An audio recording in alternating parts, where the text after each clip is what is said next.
Hi everyone, welcome back to my channel. I'm Tiffany Benson, one part of Team Benson, and today we're going to do a little bit of a garden vlog because the garden's going to be 110 degrees.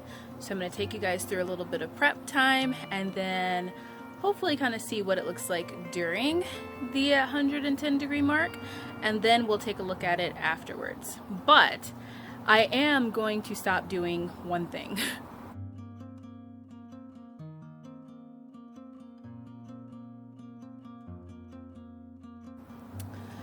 Alright guys, so they say that the definition of insanity is doing the same thing over and over again, expecting a different result. I kind of feel that way with my melons. This is I wanted it to be my melon bed, but it's just not happening. And I think I'm just going to stop trying to plant melons there. So I first saw this one and I thought, oh, I think it's missing a few leaves, but not too bad. And then I saw that one is gone again, that one's gone again, and that one's completely gone again.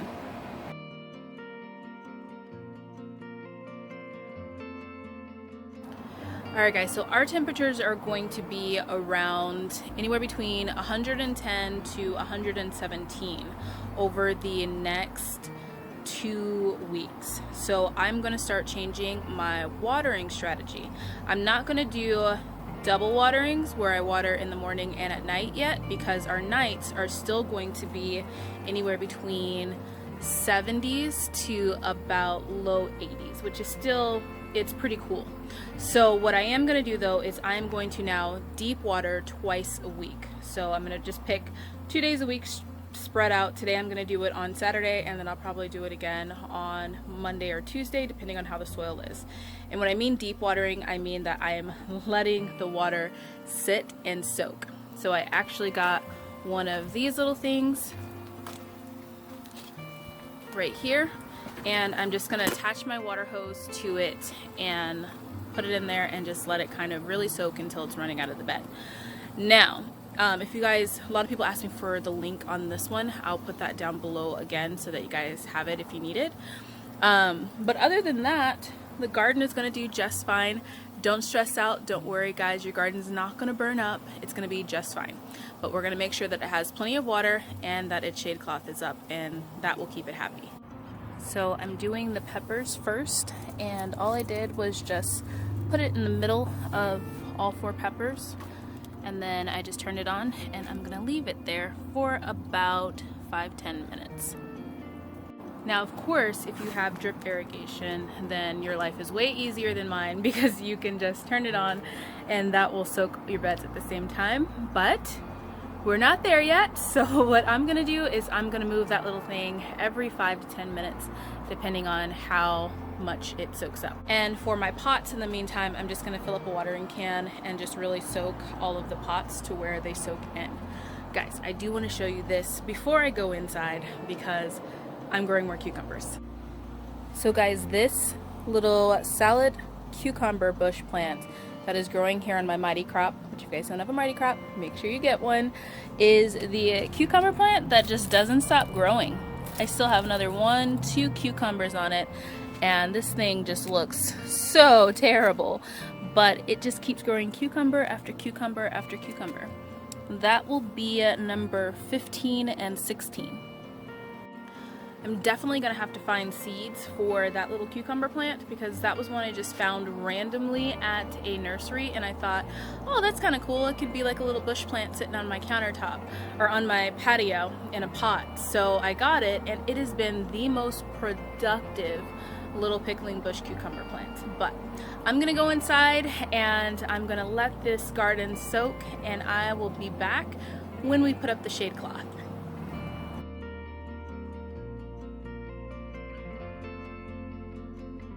Alright guys, so it's now 11:30 and 100 degrees. I was on a meeting, so I did miss coming out here and finish watering. So what I did is I went ahead and I put up the shade cloth, and I am watering now. Now if you are missing your watering time, normally I'd like to water earlier in the morning, but since I missed that, I'm watering right now, but I'm making sure I'm watering at the base of the plants. Don't get the leaves wet because you don't want them to be in a muggy environment, and with the heat and the shade cloth, it'll create a muggy environment. So I'll show you guys the shade cloth. Now, since we don't have a single cloud in the sky, as you can see, that means it's going to be 110 straight Arizona heat. So I am moving all of the plants to where they are completely covered, guys. So I even use lawn chairs to help do that. Over here, I'm lucky and I have my frame built, so that covers the entire plant from the top of it to the side so that everything is in shade over here. And then I have everything, strawberries are over there, medicinal beds over here, and then this is the arch over here. So make sure that your shade cloth isn't touching on top of your plants. So as you guys can see, I have it elevated up off of the plant so it's not touching. And then the corn is just loving its best Arizona summers. But as you can see over here, I'm just watering at the base. Now over here, I probably am going to put up the red umbrella just because it is going to be super hot today. And then my little starts, I'm going to go ahead and bring inside because this is what happened yesterday. It got a little too hot for them. And also somebody ate this one last night. So well, I had them down in the bed, so that's why. But I'm going to go ahead, bring these inside. They should be theoretically fine. These are bush beans. Also that insanity thing, I need to stop trying to plant bush beans in the middle of the summer and just go with cowpeas. But all of these ones should be fine, but I'm just going to go ahead and bring them inside because I'd rather them be in the dirt when it comes to these super hot temperatures versus just being in a little pot. Alright guys, so second thought, I decided to leave this part open and let's see how it does. I'm going to check on it on the 3-ish, 4-ish o'clock check-in. But this is a citrus tree and those are citrus trees out there. So if those are surviving okay, this little guy should be okay too. And I want to see what these flowers do. These flowers are planted in front of my community, so they're taking a lot of heat.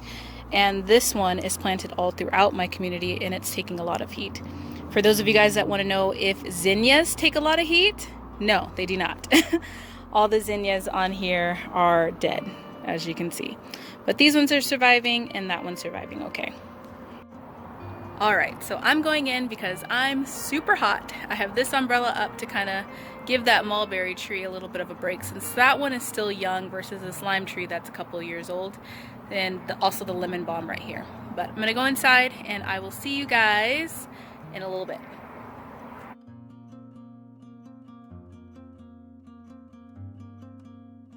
Alright guys, it is 110 degrees and screaming hot.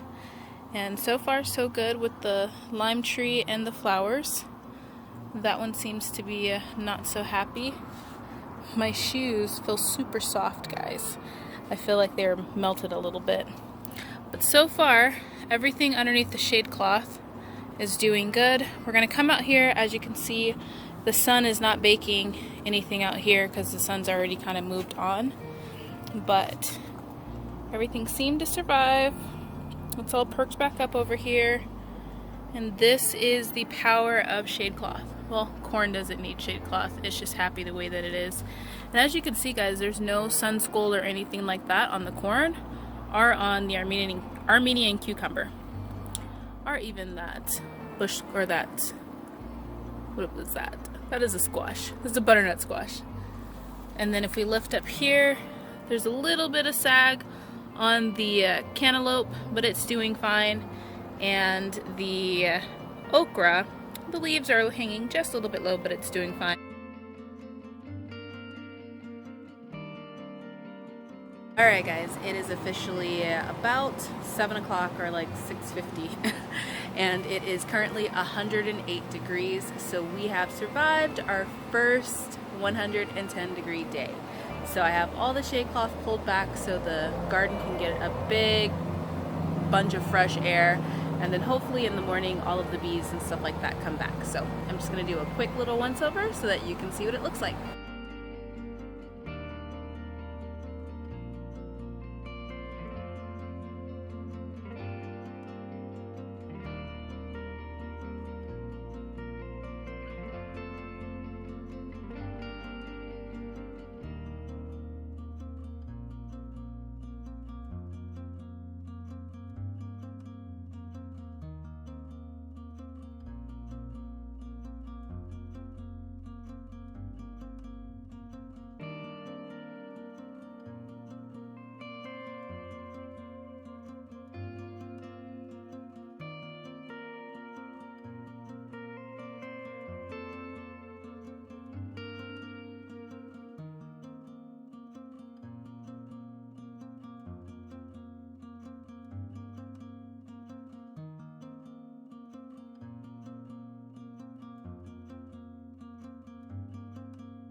So as you can see, we had a lot of wins, a couple of losses that we'll talk about in tomorrow's garden tour, but for right now, everything is looking pretty good. So I'm gonna head inside because I am sweating and it's hot. And yeah, garden can take a break.